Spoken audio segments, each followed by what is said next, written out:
miss doing these. You're the best co-host. Oh, thank you. I just react, honestly. Welcome back to the kings and the queens and the everything in between. To another episode of the Peasant Party Podcast. I am your host, Charlotte Warren, and across from me, you're not to my right today, you're across from me. I really am across from you, and I'm... Hopefully, this view is fine. I'm Annabelle, and I'm the co-host at times. Yes, and we're in the new studio again. We're trying some different lighting, but like it's so interesting.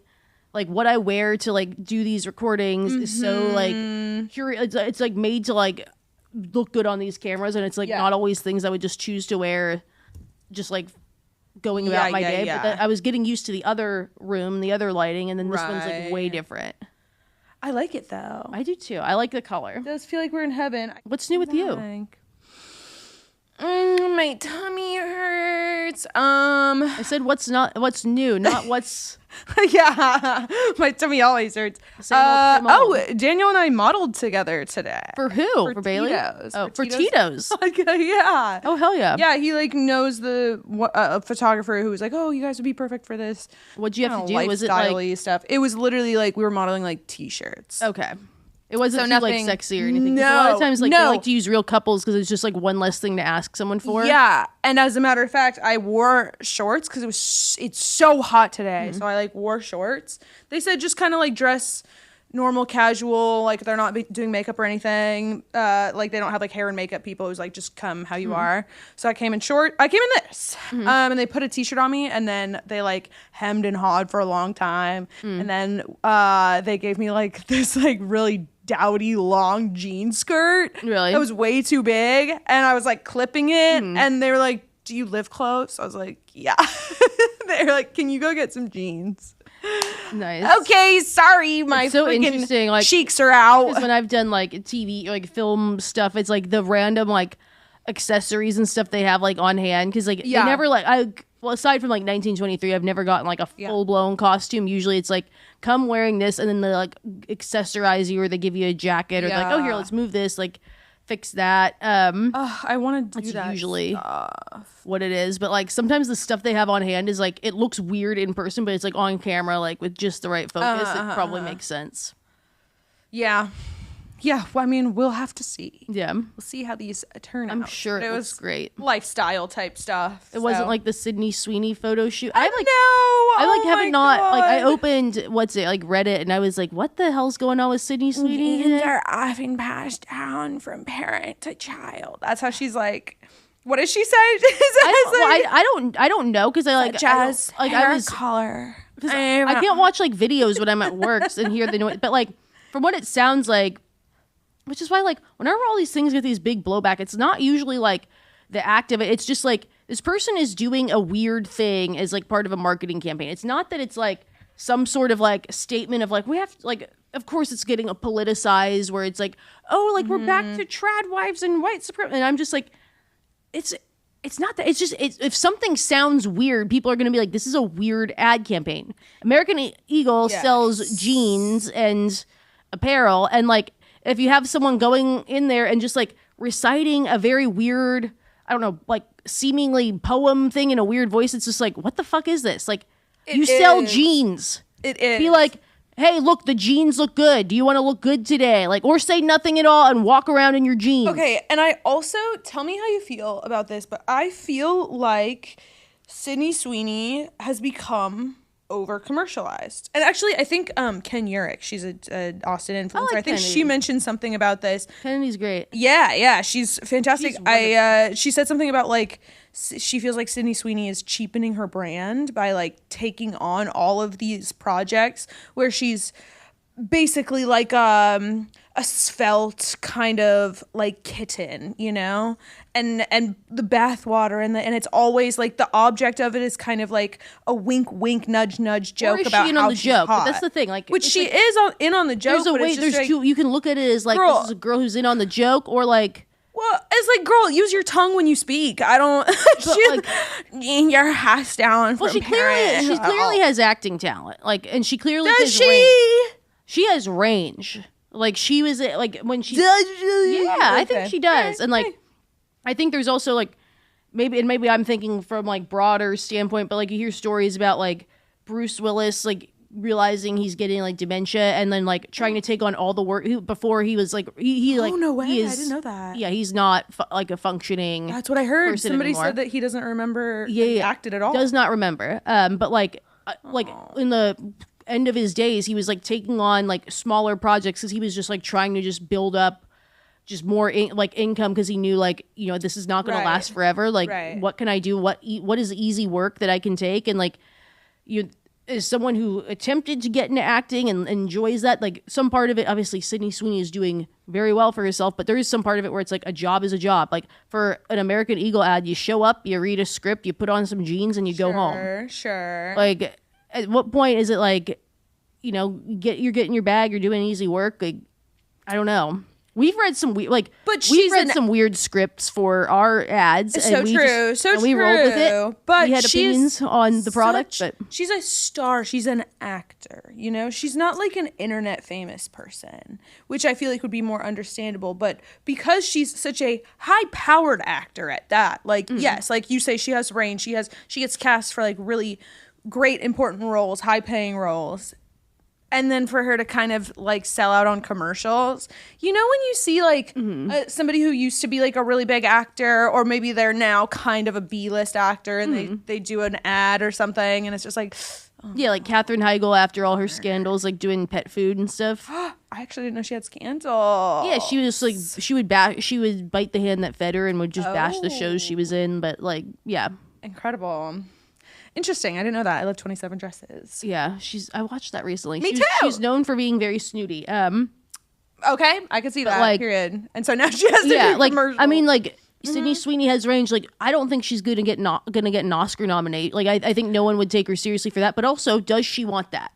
Because there's something to be said. Like I think someone brought up recently where they're like, there's no more like male heartthrob actors, and like Glenn Powell has kind of filled this role because like no one else wants to do it. Like all the other like male actors want to take these like edgy, like dark roles that are interesting and play interesting characters. And like no one wanted to do the like How to Lose a Guy in 10 Days type role, like male actor roles for a while. And then Glenn Powell just showed up. He's like, I'll take it. Like I've been trying to do this for the last 20 years of my life. And it's like, there's something to be said for like a job is a job and you found your niche. Yeah. I don't know. Yeah. This Sydney Sweeney just doing that.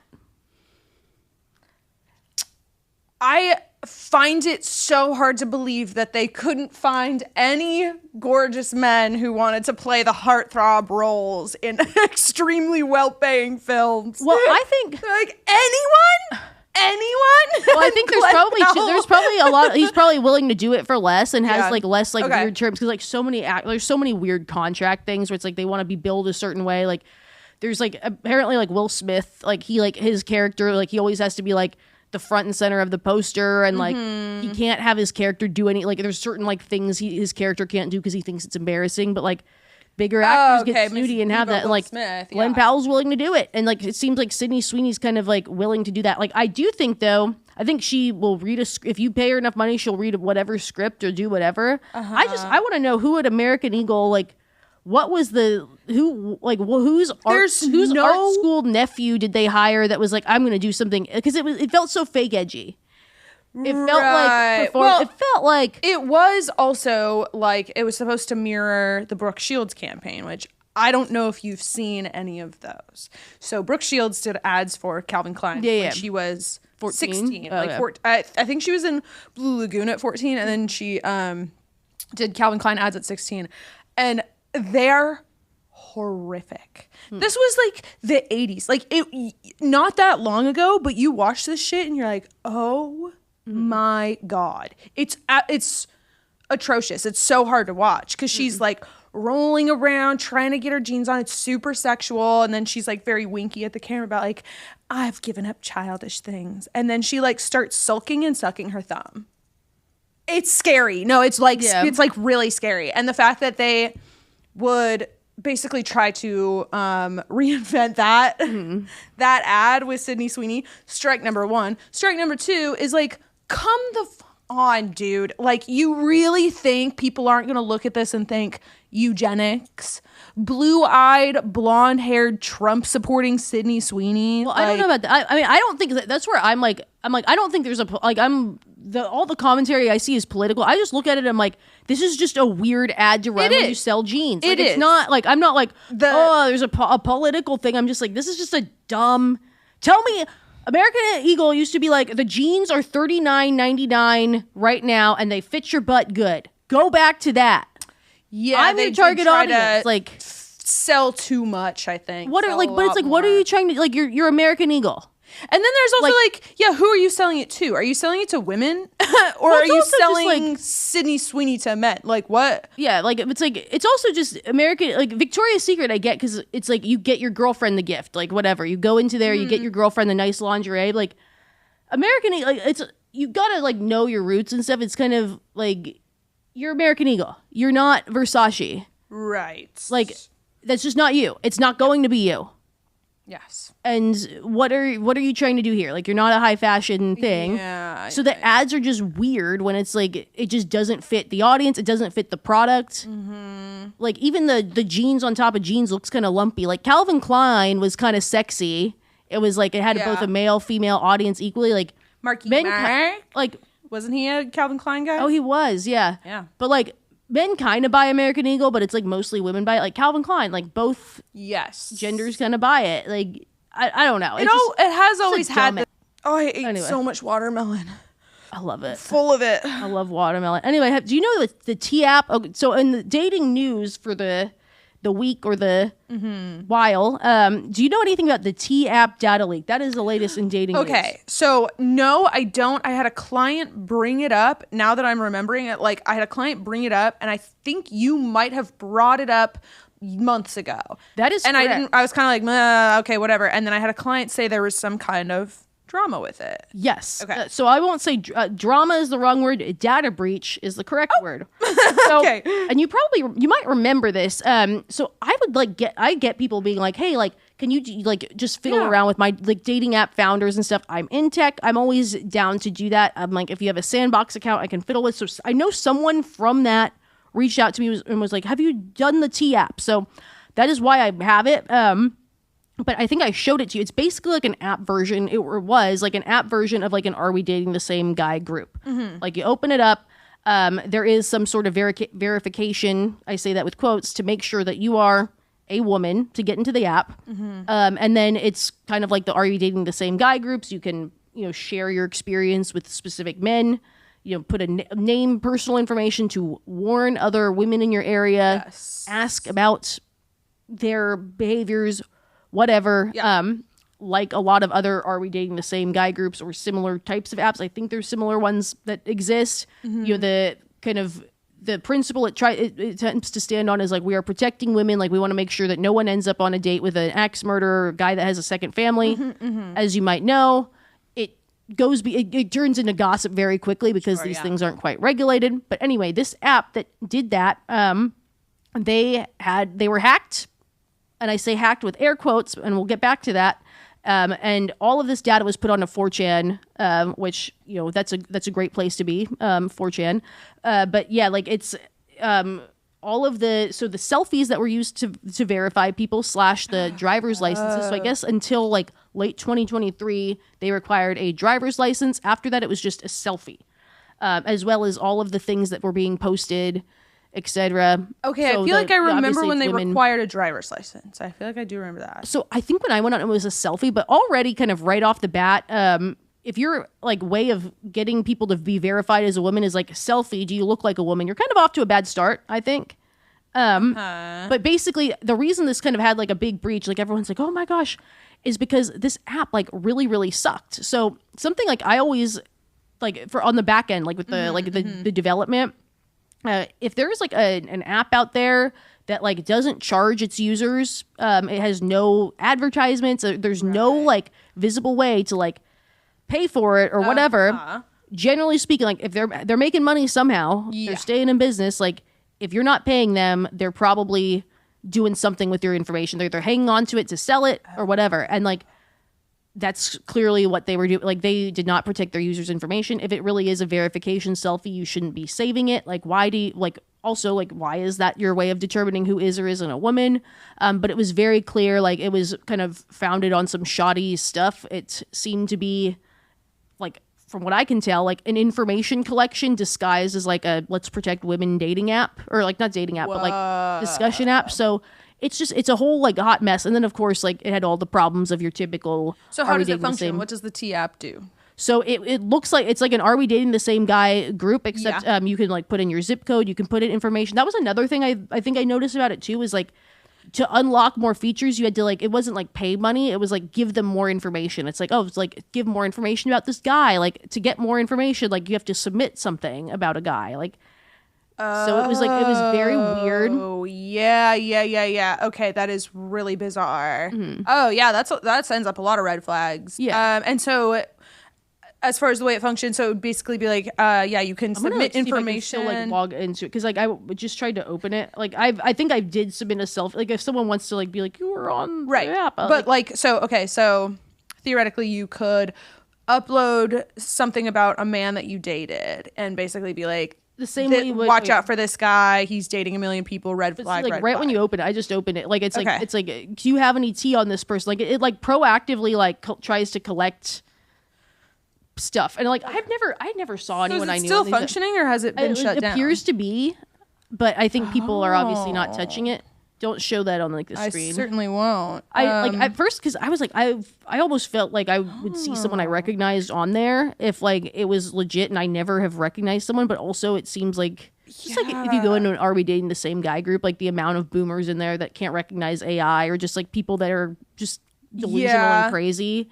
Like it seems to get that kind of user, and that kind of, they seem to be dating those types of people. Yeah. Whoa. Actually, I mean, I know I'm not, whatever. It's kind of nice because it's all just pictures. Whereas with Are We Dating the Same Guy, people will just put the name and be like, I think it's Gerald, San Antonio, 35, NET.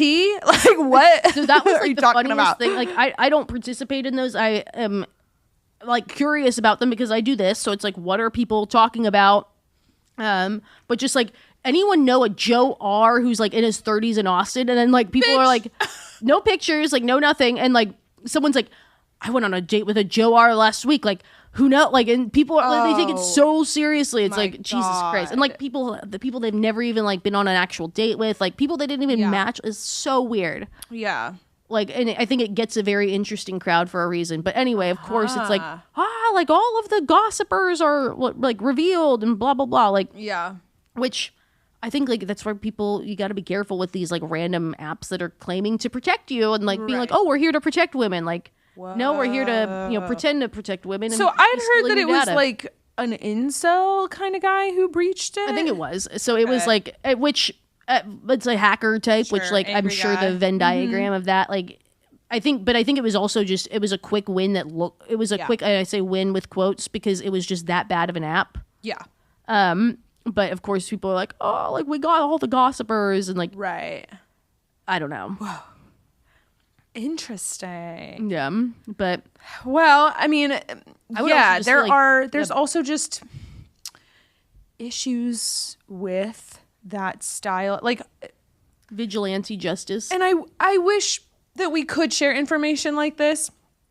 Women say this all the time, because it's like, you find out from your homegirl that so-and-so saw that man on a date with someone else, and then it turns out he has this whole history. And I don't know how many times I've heard girls say, God, I wish we just could have like some kind of a cloud of information so that we could see it. I wish it popped up above a man's head, like that he advertises exactly what his intentions are before he hurts you, because he's done it to so many other women. We wish women had a way to communicate these things to each other so we could protect each other. Well, how much of that though is just us being this like Yelp generation where it's like no one wants to go to, like no one wants to just see a restaurant that looks interesting on the side of the road and just like give it a chance. They have to like read the reviews and everything like that. And people want the same thing in their dating experience. Oh my God. Daniel and I have been talking about this a lot. Actually, we've been talking a lot about like the trial and error aspect of life, where now no one wants to have a bad night. Exactly. People don't want to like take the chance even. And I wonder if that's some kind of, we've become like habitually addicted to pleasure and only having a good time, or if we feel like, with social media, other people are having such a good time that if we have a bad night, we feel like a failure. Like, I'm so curious where that comes from. You know, I have to make sure that I know what's gonna happen. I mean, we've gotten used to it in all other parts of our life. Convenient. It's like Yelp. Like, it's like you can. Yeah. Everything has a feedback loop and a review system, and like, why shouldn't we? If we get that for our restaurants and for our jobs on Glassdoor and all that, like, well, what about the people we interact with too? Yeah. We get it for everything else, like, absolutely. and like, I don't know. I think that really like parlays well into our big question of the day. But I have one more lighthearted dating news before we jump into that, and that is that Love is Blind is casting in Austin, Texas. What are your thoughts on that? I guarantee you, I'm gonna know somebody on there. Who do you think? What types of people do you think we'll see on there? What types of people do you want? Is it always the same age range? Like, what's the age range typically for? I think it's probably like a 25 to 40 kind of thing. To 40? There's not that old of people on there. I'm sure they like have that range. Like, I'm sure there's the occasional like late 30s guy. Really? On Love is Blind? Yeah. It's like 23. Like it's generally like a 25 to like 35 mostly. Okay. God damn. I was trying to tell Daniel, hey, we should both go on and then we should pretend like we don't know each other and then match with each other. But people would recognize us. So one thing I love about Love is Blind is like because of how they like cast and they're like how their shooting schedule, like they make it so that normal people can actually be on it. Like The Bachelor, like the reason The Bachelor gets so many like people like wannabe model types and stuff like that is because they like demand way too much of their contestants. Have we talked about this? We totally have. So but it's like you need like 6 weeks off for filming. You have to like buy all your own stuff. And like, so a normal person can't do it. Like for Love is Blind, it's like they have like the pods. The pods really aren't that long. It's like 3 days off of work. And then the other part is like they intertwine it into the show, but like everyone gets their phones back and stuff like that. And like you like have a film crew follow you like after work. And like because of that, you actually get some diversity in backgrounds. Like people that actually have jobs and stuff like that. Yeah, they get faded too. Whereas with Love Island, and I don't know about Bachelorette, I'm sure all those, you get 2 drinks a day. Have you heard this? I've heard that, yeah. Yeah, Love Island, you get like 2 glasses of wine. Or it's like 2 an hour or something, which like... No, it's 2 a day. Oh, really? Yeah, you get 2 glasses of wine at night because they've had so many catastrophes, I guess. Which would make sense. But Love is Blind, I think it seems like they're turned the whole time because the boys and girls are separated. Yeah, and like, or it's just the way it's set up is it's not like you give people like a beach and nothing else to do, where it's like if you do that, like people are just going to keep drinking. Like in the pods, it's like you have people interacting with people of the same sex, or it's like you're following them around their home and they're going about their life, and like there's other things there. Like if you just gave me a beach and nothing to do, I would be trashed. Totally. I don't know, but they still find ways to crash out for sure. Yeah. Like they're crazy people regardless. Yeah, crazy. Exactly. Yeah. Oh my god, I'm so excited. I guarantee you, I'm gonna know somebody who goes on there. What type of people do you not want to see on there? Like Austin person, you know, person I would general. love to see like an actual tattooed person. I don't know if you saw the only season of Love is Blind that I saw was season 6 with Chelsea. And I look like Megan Fox. Listen, I love her. I love Chelsea. I feel kind of bad for her because like sometimes it's like what celebrity do you look like? Like I don't look like anyone. Like if you told me to name a celebrity, like I'm gonna be like the closest kind of this. Like yeah, totally. I know that was so quotable, but she had like she has like 1 traditional tattoo on her forearm, maybe 2 traditional tattoos. And they're like, she's the tattooed baddie. And she was telling her man, I forget his name, he was so annoying, he's the worst, but she's like, yeah, your parents gonna be so shocked because I'm like like heavily tattooed, and he's like, oh y'all, they're gonna be so scared to see you. Like it's so that type of energy. Love Island is a little bit like that too. I don't know if we ever talked about the tattoos on Love Island. How are they? Awful. And to me, it's like you're wearing your taste on your body. So I know that these bitches have terrible taste. You're advertising it to me. You're telling me that they have terrible taste. And I don't want to watch people who have terrible taste. Get some good tats on there. Some good tats. But they're just like, oh, it's too scary. We can't pierce it. Like, just get an alt girl. Like a real alt girl. There needs to be like an alt girl dating show that isn't like Bret Michaels, like Rock of Love or something. I know. That doesn't get like trashy people, but like unfortunately, I don't think you're part of this Venn diagram, but the Venn diagram, I'm just, unfortunately. I'm tired of like the average tech guy, the average white man in tech, like that in... I mean, they Oracle always crush employees. it. They crush it in every dating show and in the pods and everything. They absolutely crush it in there because girls are like, oh, cool, he like has a salary and he's normal. Because all the like, because they always cast girls that don't like, they're so fascinated by a salary because they don't have real jobs. Yeah, that's so true. I just like, That is I don't so want true. anyone, I don't want fake Austin people, which like is funny to say, like as a person who came from California like 8 years ago, but I'm firmly believe that I'm better than the people that got here 4 years ago. Yeah. And I tried to be like actually Texas, not just like put on a pair of white cowboy boots. Sorry. Hey girl! Like, also got here 4 years ago. Fuck. I'm No, sorry. but that's true. I wonder, they probably wouldn't necessarily want to take on somebody who just moved here. Well, I don't know. Who knows? It could go either way. Like I feel like it's It's like really... people who actually live here, people that are like interesting. I don't want to see a 23-year-old who's like, oh, my friends are getting married. Shut the fuck up.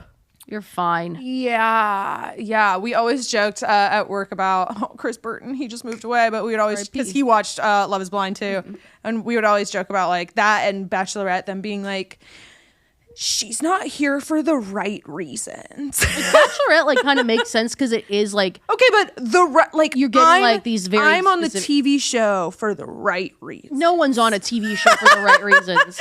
For like, a godly marriage. Just like, when I've made like TikToks where I like stitch people and people are like, I do this to spread positivity. Oh yeah, like if you know who the Daddy Academy is, he blocked me. I don't. I don't know, but like Daddy people like my content seem to like him, and I've like done stitches, and he was like one time he wrote a comment where he's like, I like you've made videos like and like personally attack me. It's like personally attack you like. Huh? I'm using this app the same way you are. Like you have 400,000 followers. You know how this app works. Like no one said, honey, if the shoe fits, but then like people were commenting back. They're like, you like look at you. Like people were like rightfully being like, this is kind of misogynist. Just be like assume that this woman is just mad at you when she's like clearly doing what you're doing. And he like blocked me. he got embarrassed. I know he did. But like. It's like you're not doing this to spread positivity. Like you want to like make money and have a good time and not like do anything totally evil. Like you're not gonna like sell your soul. Right. You're not. If you want to spread positivity, like you can better do that with your camera off. Right. Like go volunteer at a hospital. Like your camera's in the way. Mm-hmm. But no, how comfortable or should or shouldn't dating be? I feel like I hear a lot of mixed messages, and I'm interested to hear your take. On one hand, you get a lot of dating advice that encourages people to keep an open mind to new types of people or experiences, take risks, get out of your comfort zone, don't just check boxes, go through the motions, do the same old thing, get uncomfortable being uncomfortable, basically. To an extent, I think that's solid advice. But on the other hand, there's another school of thought that encourages setting and maintaining boundaries, having standards, not settling. Don't be afraid to walk away, and that there's nothing wrong with saying no at any time for any reason.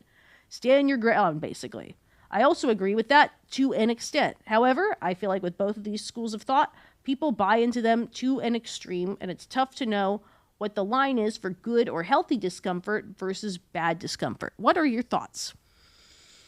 Well, that is a very interesting question, and it is complicated for me at least. Question, It is a great question because again, we were just talking about this, and I've been talking with Daniel about this, about like, getting comfortable, being uncomfortable, trying new things, experimenting, trying something new for 2 weeks straight and seeing how it feels and seeing what you're capable of. Like, I really do believe in that. But I also definitely understand like at what line are you putting yourself in danger? Yeah. Which it's really hard to know. It's really hard to know. I'm sure for men and women, but like especially for women, it's hard to know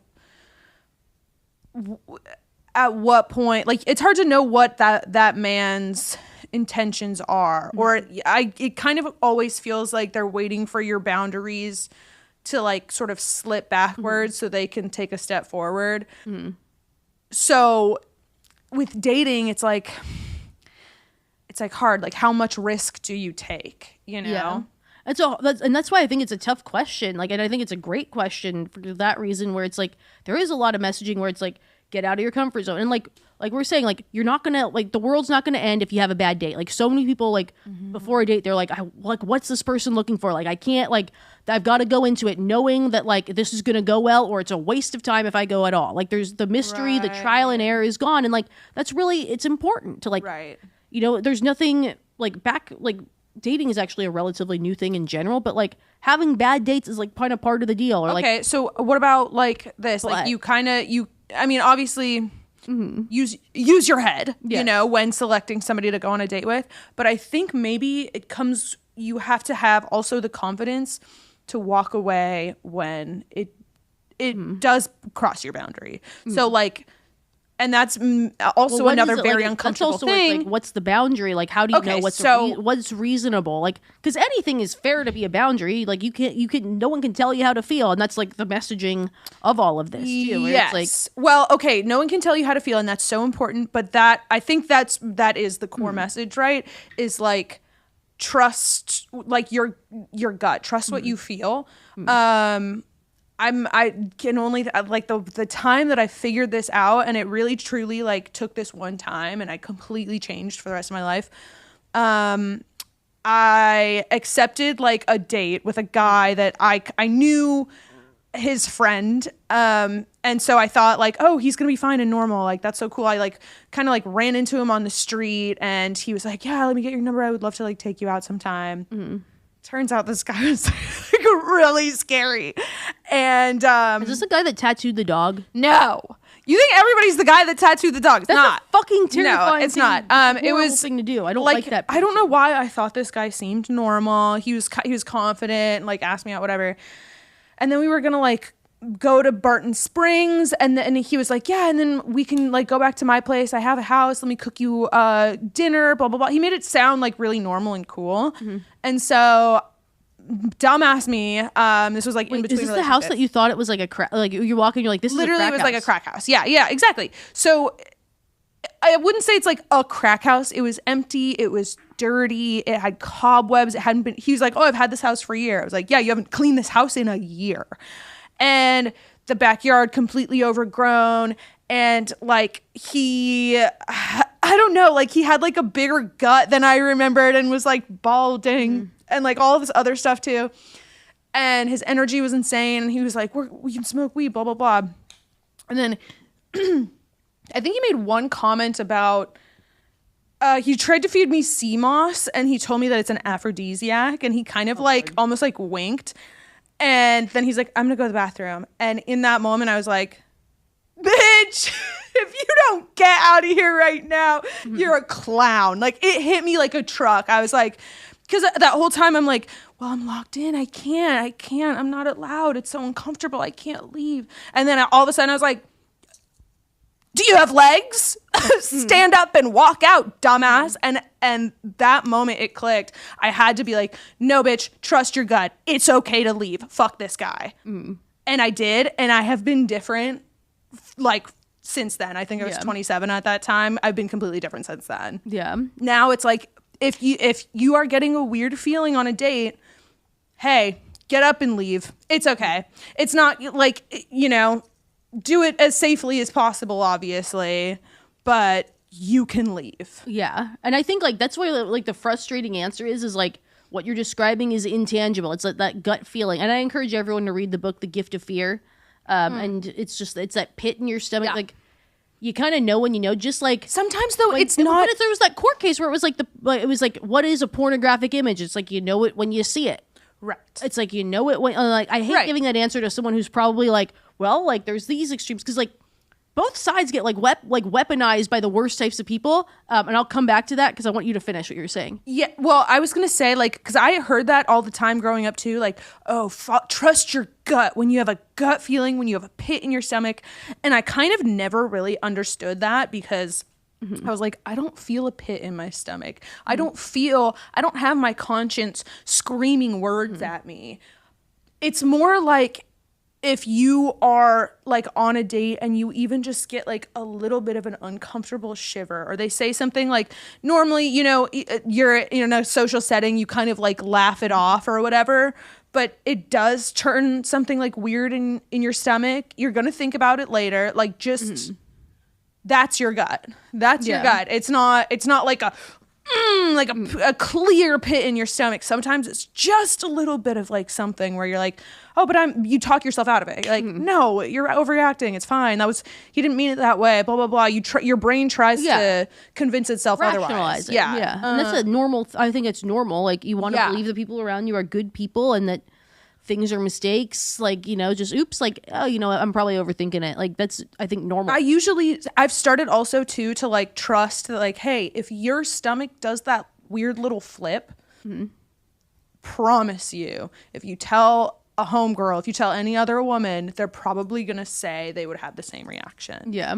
You're not like your body isn't betraying you ever. If it's uncomfortable for you, even if it wouldn't necessarily be uncomfortable for another woman, if it's uncomfortable for you, get up and walk out. And I think like where this person's probably like is because like, and this is, I think people on TikTok / the internet are different than like I think real people, but like because you do see the worst types of people weaponizing like both sides of this, where it's like you see some people where it's like set boundaries, blah blah blah, and then they basically have like described a dating experience that exists only on their own terms. They're like, I don't take like, I only do dinner dates, and then there's like this response of like, woo, like go, like set your standard, or like, well, if someone does this, I'm out, and it's like, it doesn't sound like a normal person, or it's like it sounds controlling. Yeah, it's like you're the puppeteer, or you're the puppet master of this experience. Like these people aren't chess pieces, but like you like set the boundaries, and then they're like, oh yeah, my boundary is this person can do this. It's like a boundary is like,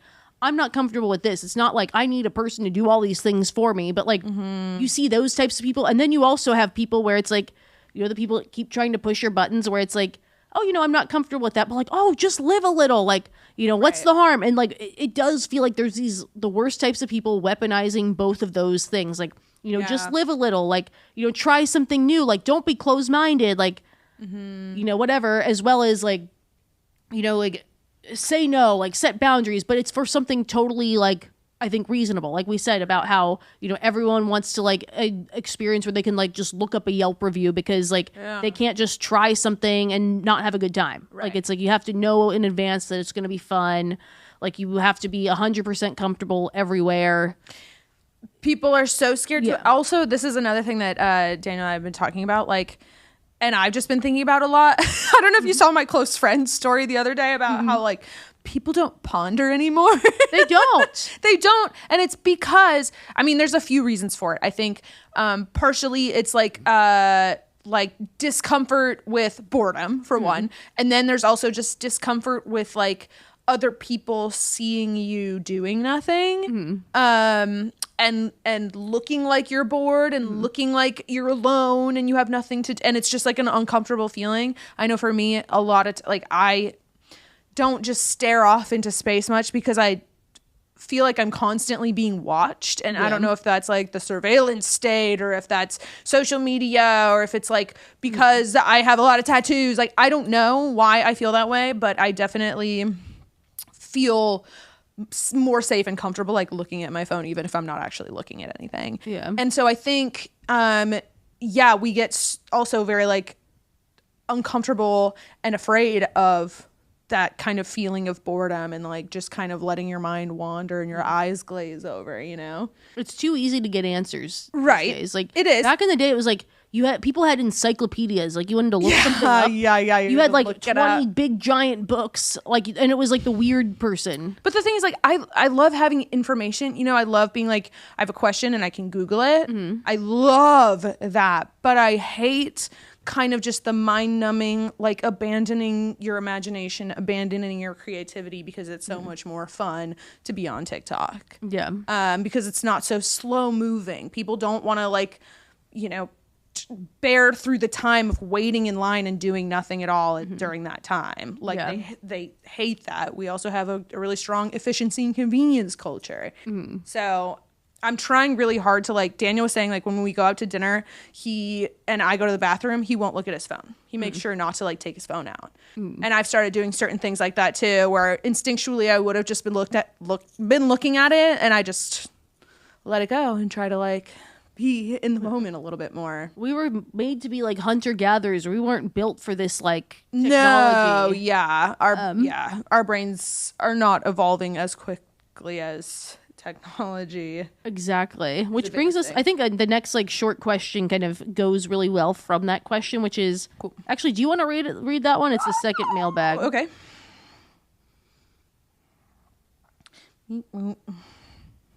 Okay. Mailbag. Oh no. Mailbag. Is drunk peeing in bed it's normal? the one before that, but we can read the drunk okay, peeing one sorry. No, okay, I'll read the one before that. But you have that to look forward to. Okay. Mailbag. Is it normal to want to go on a date first before sharing my number? I, 28 female, have been chatting with a guy for a week now, and he just asked for my number. I'd rather go on a date first and then give out my number if it goes well, and I don't mind saying this. Is this normal to feel this way, or should I just give it to him? Will he be offended? I don't actually know why I feel uncomfortable about it, so because I don't really have a reason, I feel bad. That's like, I feel like a middle of the road, like, this kind of makes me feel weird. Like, it's not a total, like, safety thing. Like, it's kind of like... I think, because let's say this is theoretically, like, you're on a dating app, right? Mm-hmm. And the guy's asking you to give him your number, and you don't feel comfortable with that. I think that is a completely normal and rational boundary. Mm-hmm. And any man who's going to throw a fit about that, like having not met you first or taken you out on a date first, any man that's going to be like, what, you're too good for me? Hey, you shouldn't have been on that date in the first place, because it would have gotten way worse. But if it's kind of like you know this person, or you've met them a few times, or it's a client or whatever, and they ask you out, or somebody, you know, hits you up on Instagram, somebody that you kind of laterally know, and they ask you out, and then you're like, I actually really don't feel comfortable giving you my phone number. That I can understand why that would feel weird. Yeah. Well, because I think, and I've been like, and granted, I think there might be a double standard when it comes to like the safety of this, where it's like, you kind of, I will just say like just the double standard of it. You think like if a guy does that, it's like, what are you hiding? Like, you got a family or something? Like, why is your number so special? But when I've had like, because I think I had a guy do that to me, and it was like, I don't know that my mind jumped there at the time, but it was just kind of like, oh, this is a person who's like gonna be keeping at arm's length, or like, just like how, like for me, like I would just give out my number to anybody. Like, I was just, you know, whatever, like, you know, come meet my friends. Like the more I can get you like integrated into like how I live my life, and like see you interact with my life versus like these like dates that live in a silo. Like the better I can tell if I like you. Like, anyone can be good on a date where you've controlled the environment, like almost like a reality show where you've like stripped out everything else. But like, so when it would happen, when I think I had that happen once, and I was just kind of like, I feel like this is going to be the type of person who's going to be like, just be weird. Like, it was the phone thing. I don't know. That was like my thought. I think it's a reasonable thing to like request. Like, some people just are like that, but like, I think that's the other part of like the uncomfortable is like, you can be uncomfortable with anything. You just can't get mad when you lose people. Cause that's the thing about like the people that are like, oh, like, I'm just uncomfortable with this, is like they then in turn get mad at people for like being like, you know, this, like, you know, I'm looking for something that's going to move a little quicker. Like, totally. I think that is like where the conundrum is. Cause like the people that want to be able to say like the worst people that are like, I have a boundary, I'm uncomfortable. Like, you know, when people don't like aren't, you know, setting boundaries of their own, like they get mad, or they're like, oh, you bad person. Like, yeah, you can't be like, I'm a follower of Christ, and then when they're like, I'm actually not, you can't be like, you have to be like, you get, you exactly know, it's your boundary. What about if someone's like, I want to do a FaceTime date first, and you're like, that sounds dumb. Because I would be like, that's just weird and unnatural. Like, I would just be like, oh, no, not have done that before, but the way that I've done it is like I've had a few beers and I'm FaceTiming you, and I'm like, what up? So that I get, like, so I'm not like formal. Yeah. So when people are like, oh yeah, like if someone was like, this is gonna sound silly, but like, I can't tell a story like over text. Like, can I just like FaceTime you? I hope that's not weird. Or like, can I just like, can I just FaceTime you? But like I remember when like COVID had hit and like I had like my roommate who is now happily engaged to her fiance, but like she would have these like coordinated, she like, I have a FaceTime date, and she would like get dressed up and like put her phone there, and I'm like, fuck no, I'm not doing this shit.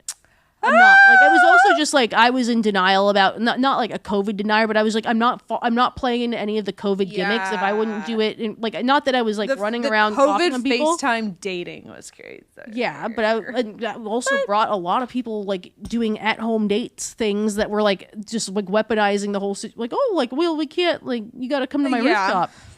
I don't know, but I mean, you and Buddy were long distance for a long time, right? That's true. So you were FaceTiming before. But it wasn't like we're gonna have a FaceTime date. I think like there was a drunk FaceTime night. And it was like, oh yeah, like let's just like FaceTime. Like I can't tell this story. Like it was like I can't tell this story over text. Like yeah. Like a voice memo feels weird. Like we're going back and forth. Yeah. Like is drunk peeing the bed normal? At a group barbecue the other day, mixed genders, one of my girlfriends was sharing a story about her recent date. Hookup ?